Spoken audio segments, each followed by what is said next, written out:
ನಮಸ್ಕಾರ. MMK TV Kannada digital ಕಂಟೆಂಟ್ಗೆ ಸ್ವಾಗತ. ನಾನು ಮೋಹನ್. ಬೆಂಗಳೂರು ಗ್ರಾಮಾಂತರ ಜಿಲ್ಲೆಯ ಐತಿಹಾಸಿಕ ಹೆಮ್ಮೆಯಾದ ದೇವನಹಳ್ಳಿ ಕೋಟೆ ಇದೀಗ ಮತ್ತೆ ಸಾಮಾಜಿಕ ಜಾಲತಾಣಗಳಲ್ಲಿ ವೈರಲ್ ಆಗಿರುವ ವಿಡಿಯೋದಿಂದ ಮತ್ತೆ ಸುದ್ದಿಯಲ್ಲಿದೆ. ಹೌದು, ನಿನ್ನೆ ಬೆಂಗಳೂರಿನಿಂದ ಬಂದಿದ್ದ ಸೈಕಲಿಸ್ಟ್ ತಂಡವೊಂದು ದೇವನಹಳ್ಳಿ ಕೋಟೆ ವೀಕ್ಷಣೆಗೆ ಬಂದ ವೇಳೆ ಕೋಟೆಯ ಮೇಲ್ಭಾಗದಲ್ಲಿ ಅಸಭ್ಯ ವಸ್ತು ಪತ್ತೆಯಾಗಿದ್ದು ಕಂಡು ಆಶ್ಚರ್ಯ ವ್ಯಕ್ತಪಡಿಸಿದೆ.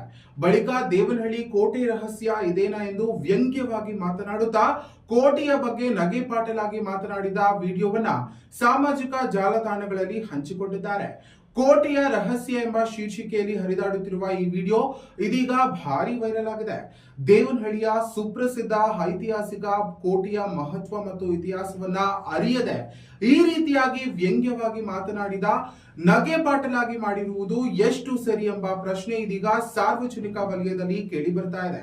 ಇನ್ನು ಟಿಪ್ಪು ಸುಲ್ತಾನ್ ಇತಿಹಾಸದೊಂದಿಗೆ ನಂಟಿರುವ ಈ ಕೋಟೆ ರಾಜ್ಯದ ಪ್ರಮುಖ ಐತಿಹಾಸಿಕ ತಾಣಗಳಲ್ಲಿ ಒಂದಾಗಿದ್ದು ಅದರ ಗೌರವ ಕಾಪಾಡುವ ಜವಾಬ್ದಾರಿ ಎಲ್ಲರದ್ದಾಗಿದೆ.